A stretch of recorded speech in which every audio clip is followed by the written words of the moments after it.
Trump infamously recited the snake poem in multiple political rallies in 2016. I'll play one of them as a recap, and then I'll go into the history of that poem, which is an ancient fable. And notice he starts out doing the 666. Who has heard the poem called The Snake? So I have it. Does anybody want to hear it again? You sure? Are you sure?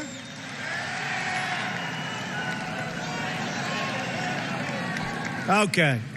So let's dedicate this to General Kelly, the Border Patrol, and the ICE agents for doing such an incredible job. All right? This was written by Al Wilson a long time ago. And I thought of it having to do with our borders and people coming in. And we know what we're going to have. We're going to have problems. We have to very, very carefully vet. We have to be smart. We have to be vigilant. So here it is, the snake. It's called The Snake. On her way to work one morning, down the path along the lake, a tender-hearted woman saw a poor, half-frozen snake. His pretty-colored skin had been all frosted with the dew. "Poor thing," she cried, "I'll take you in, and I'll take care of you." The border. "Take me in, oh tender woman. Take me in, for heaven's sake. Take me in, oh tender woman," sighed the vicious snake. She wrapped him up all cozy in a comforter of silk and laid him by her fireside with some honey and some milk. She hurried home from work that night, and as soon as she arrived, she found that pretty snake she'd taken in had been revived. "Take me in, O tender woman. Take me in, for heaven's sake. Take me in, O tender woman," sighed that vicious snake. She clutched him to her bosom. "You're so beautiful," she cried. "But if I hadn't brought you in by now, oh heavens, you would have died." She stroked his pretty skin again and kissed him and held him tight. But instead of saying thank you, that snake gave her a vicious bite. "Take me in, O tender woman. Take me in, for heaven's sake. Take me in, O tender woman," sighed the vicious snake. "I have saved you," cried the woman, "and you've bitten me, heavens, why? You know your bite is poisonous, and now I'm going to die." "Oh, shut up, silly woman," said the reptile with a grin. "You knew damn well I was a snake before you took me in." Who has heard the poem called The Snake? Lots of people, apparently. Trump framed it as a warning that foreigners pose a mortal threat to Americans, but the club loves to hide the beast empire language using phrases designed to have multiple interpretations. It seems more likely to me that he was pulling a Mick Jagger sympathy for the devil. "Tell me, what's my name? If I tell you one time, you're to blame." Especially given the true meaning of the poem, we should look at history to figure out their occulted message. So Trump said that his poorly recycled version was written by Al Wilson, and it was actually a song performed by Al Wilson, who was a political puppet during the civil rights movement in the U.S. in the 1960s. But Wilson's version was adapted from a fable, which is over 2,600 years old at least. It's adapted from a fable titled The Farmer and the Viper, dating back to 564 BC at least, In the beast empire of ancient Greece, they carry forward their polytheist history and beliefs through fables, mythology, folklore, poems, opera, media, project names, and also political rhetoric, which is what Trump was doing when reciting that poem in his political rallies. The Farmer and the Viper has been categorized as an Aesop fable.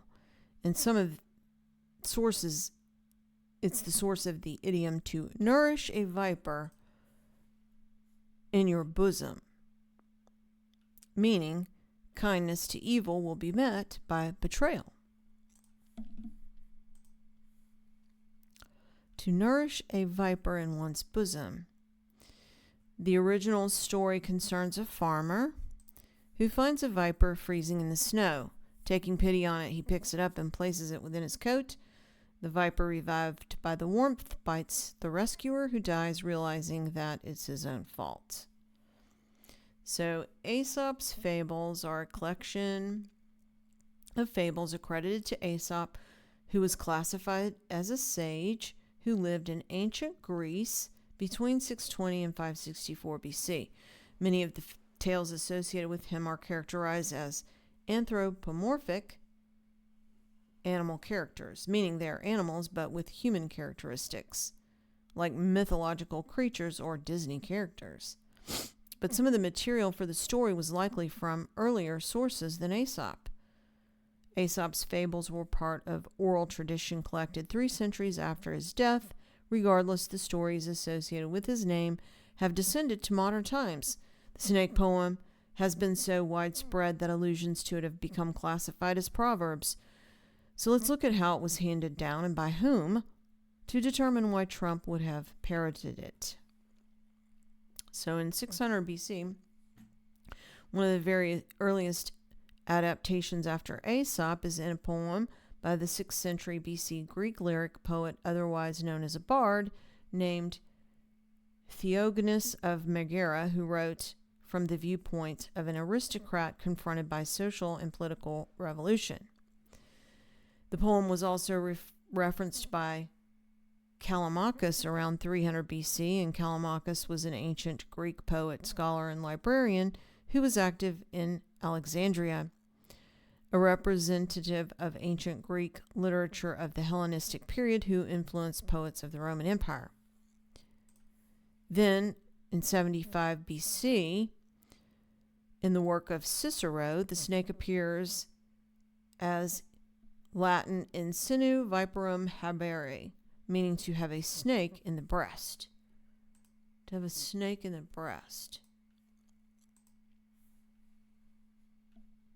Cicero was a Roman politician who influenced ancient and modern authors in the Hellenistic philosophy. And this is a coin minted by Cicero, so he was into snakes. Then in 50 AD, it was adapted by Phaedrus around the 1st century AD, and Phaedrus was also a Greco-Roman. In the version by Phaedrus, the snake says that he bid his benefactor to teach the lesson not to expect a reward from the wicked. In 2nd century AD, Maximus of Tyre.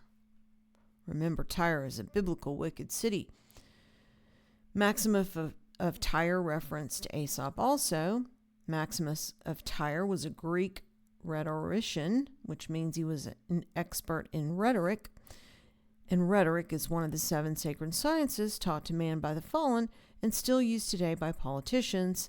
It's basically witchcraft language. In his essays, Maximus wrote, "In such a mighty contest, sedition and discord, you will see one according law and assertion in all the earth, that there is one God, the King and Father of all things, and also many gods and sons of God ruling together with him." But the God he's referring to as the King and Father of all things is Prometheus, because one of his essays was a narrative about how Prometheus created mankind.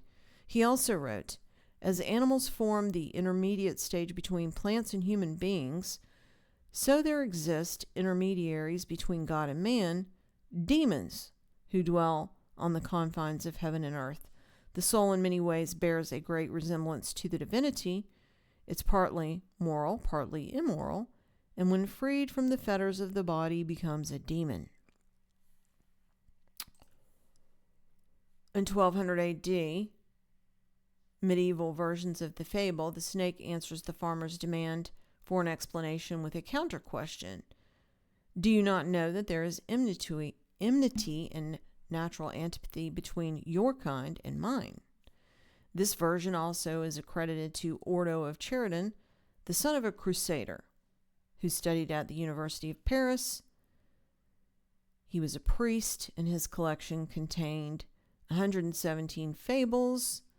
26 of them were from Aesop, and others taken from Roman writers such as Ovid, and from English folk tales, and from contemporaries such as Stephen of Bourbon, Bourbon being a Merovingian. There are French and Welsh versions of his writings. In the 1500s, Erasmus included the story in his collection of proverbial phrases, and one of those phrases was to nourish a serpent in one's bosom. The usual English form is to cherish a viper in one's bosom. Erasmus was a priest and a very important figure in the Renaissance because he was a humanist. Humanism emphasizes human capabilities, liberty, human reason, science, and art without reliance on the divinity of God, which is just a fancy way of saying ye can become like gods. John Milton's character, who's also the devil in the Devil's Advocate movie, says he is a humanist. John Milton, the historical figure, promoted humanism in his poem Paradise Lost, making him a pivotal figure in the transition from Renaissance humanism to Enlightenment ideals. And Enlightenment ideals were the proud baby of the Freemasons.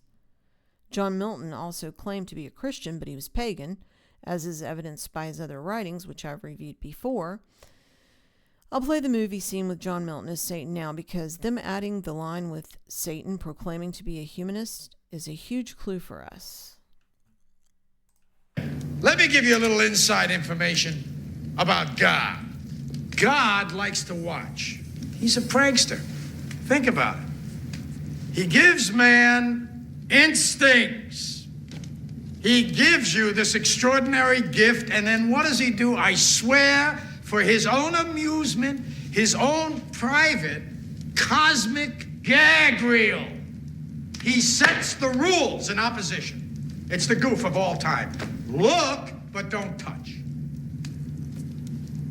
Touch, but don't taste. Taste, don't swallow. And while you're jumping from one foot to the next, what is he doing? He's laughing his sick fucking ass off. He's a tight ass. He's a sadist. He's an absentee landlord. Worship that? Never. Better to reign in hell than serve in heaven, is that it? Why not? I'm here on the ground with my nose in it since the whole thing began. I've nurtured every sensation man has been inspired to have. I cared about what he wanted, and I never judged him. Why? Because I never rejected him, in spite of all his imperfections. I'm a fan of man. I'm a humanist. Maybe the last humanist. Who, in their right... So she thinks that's really funny that he said that and laughs like she knows he's full of it, how full of it he is. Remember, John Milton's law firm defended a murderer in that movie, and that murderer's apartment was set in Trump's Manhattan penthouse on the 66th floor. It features frescoes of scenes from Greek mythology and Roman chariots, designed in the Louis XIII Versailles style. In addition to the ceiling murals, there's a painting of Apollo above the fireplace, 24-karat gold and marble, and statues of Eros and Psyche, also from Greek mythology. So, Trump, being such a fan of Greek mythology, which is paganism, so much so that he decorated his entire apartment in it, he must surely be aware of the Greek history of that snake poem. Why do we have to keep going? Because it needs to be clear, Mr. Cullen. Because I need to know and understand exactly what happened. You're standing there.